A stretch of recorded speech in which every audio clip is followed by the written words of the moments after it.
Parshas B'Shalach. This week's Parsha has some of the more or even most thought-provoking language in the Torah, certainly in Hamitzvos.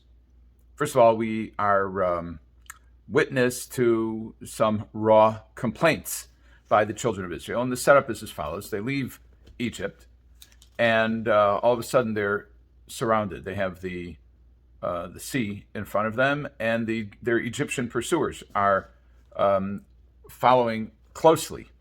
And there is the Bnei Yisrael, the children of Israel, have a lot of anxiety. This is in Perek Yud Daled, and let's start with Pasuk Yud Aleph. That's 14:11, and then subsequent verses as well. So the Torah reads as follows: Vayamru.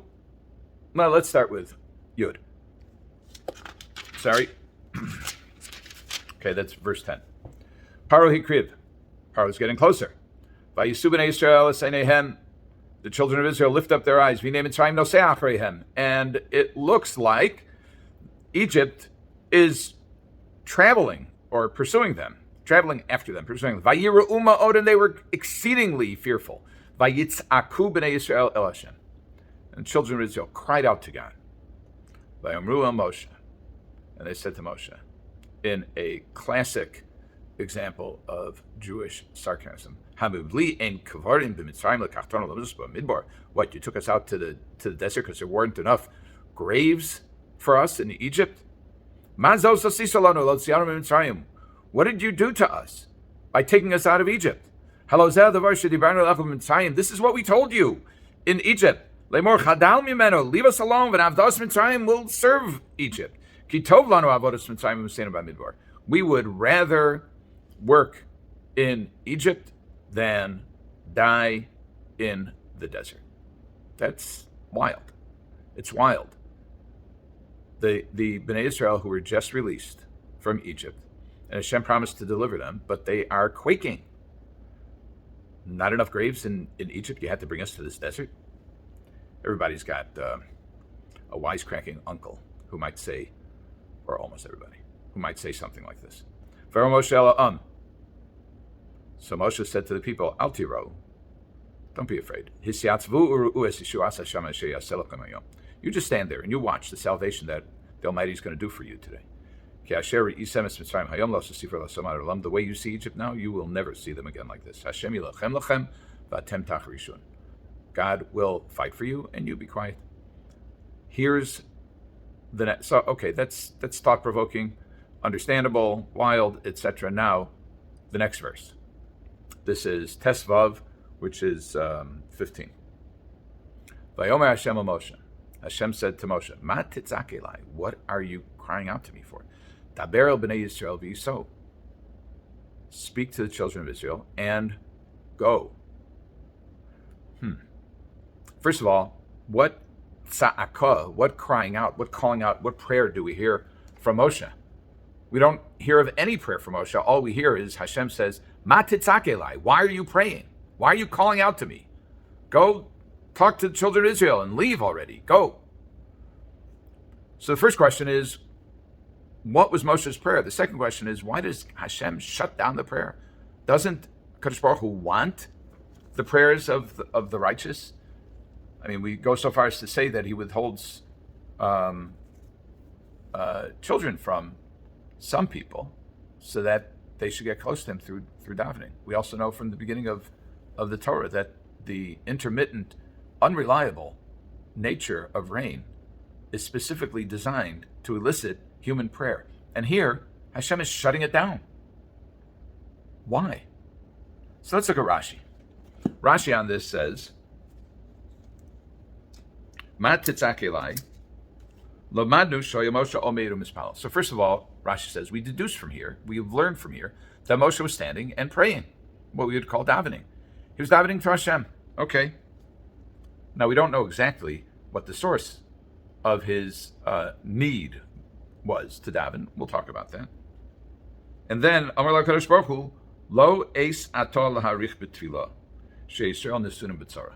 He says, now's not the time to prolong your prayer. So it doesn't sound, from Rashi, it doesn't sound like Hashem is disapproving of Moshe's prayer generally. it sounds like he says, okay, now's not the time to daven along Shemona Esrei. Now's not the time to get deep, deep, deep involved in your tefillah. And Rashi says, in fact, that there are times, or the Mechilta says that there are times that Moshe davened very briefly. When Miriam was afflicted with tzaras, he said, Kel na Rafa na Allah, 5 words. That's it. That was his entire tefillah. And then it also describes that when he was on Mount Sinai for 40 days, he prayed to God. That was a very long tefillah. So we see that there are times that one should engage in long tefillah, in long davening, prolonged davening, and there are times when one should keep it short. What's the rule? So let's back up a second and say, what was Moshe davening about? So there are some commentaries who say that he was davening because the Bnei Yisrael were in trouble and he was seeking to relieve their trouble. There are others that have problems with that explanation because they say Hashem had already revealed to Moshe the plan, which is V'ikabdav b'Pharaoh. I'm going to make it very difficult for Paro to chase after you, and you will be delivered, and he will not. Moshe knew this, so why was he davening? So some respond that he was davening to find out, okay, that's good, but what do I do now? That's one possible answer.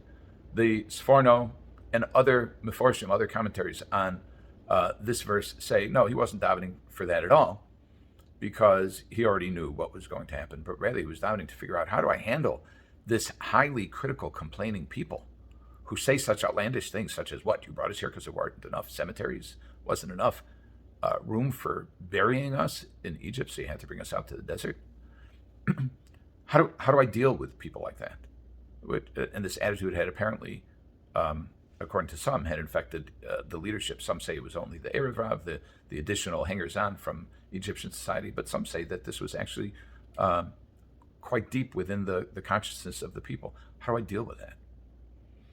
There are also those who suggest that although Hashem made a promise, or at least indicated what he was going to do, that if the people did not merit that, if somehow, some way they had lost whatever level of spirituality they were on, that they might no longer be worthy of the deliverance by Hashem, similar to what Chazal, the sages, ascribe to Yaakov, that despite the fact that he had the promise of God to protect him, he was afraid when he faced his brother Esav, because he said, Shema Yigrom Achet, it could be that I've sinned and that my spiritual level has declined to the point where I'm no longer worthy of God's intervention.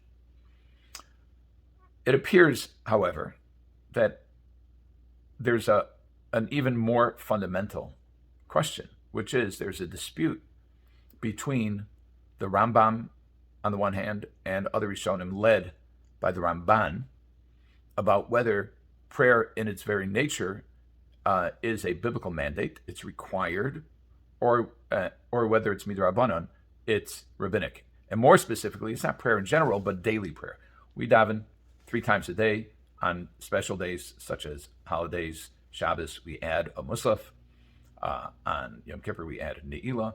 Is any of that mandated biblically, or is it all just a rabbinic requirement? The Rambam, Maimonides, says there's a biblical obligation, and that is la'avdo b'chol levavchem, to serve God with all of your heart. And the Gemara says, Ezohi tefillah shibalev. What kind of prayer is there? Ezohi avodah shibalev. What kind of service, work is there in the heart? And the Gemara answers, Haviomi Zohi tefillah. I would say that this is prayer. In other words, prayer is work of the heart or of the mind. The Ramban, on the other hand, says regular daily prayer is not a biblical obligation, but there is a time when it does have a biblical source, and that is when the enemy is attacking, when there's trouble.